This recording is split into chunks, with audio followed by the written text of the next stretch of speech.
দাঁতের নিচে এক কোয়া রসুন রাখুন, তারপর দেখুন কি ঘটে। মুহূর্তেই আপনার জীবনের পরিস্থিতি পাল্টে যাবে, যা দেখে আপনি চমকে যাবেন। বেঁচে যাবে হাজার হাজার টাকা। দাঁতের নিচে এক কোয়া রসুন রাখলে অনেক বড় সমস্যা থেকে খুব সহজেই মুক্তি লাভ করতে পারবেন।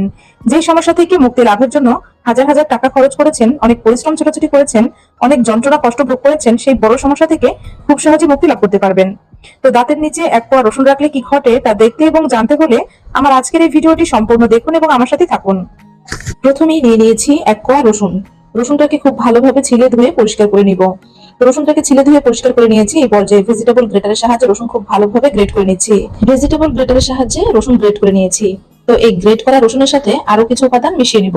তো প্রথমে যে উপাদানটি মিশিয়ে নেব সেই উপাদানটি হচ্ছে লবঙ্গের গুঁড়া। এখানে 1 চামচ পরিমাণ লবঙ্গের গুঁড়া দিয়ে দিব। তো রসুনের সাথে লবঙ্গের গুঁড়া চামচের সাহায্যে খুব ভালোভাবে মিশিয়ে নিচ্ছি। দিয়ে দিব 1 চিমটি পরিমাণ লবণ। লবণ খুব ভালোভাবে উপাদানগুলোর সাথে মিশিয়ে নিচ্ছি। দিয়ে দিব 1 চিমটি পরিমাণ বেকিং সোডা।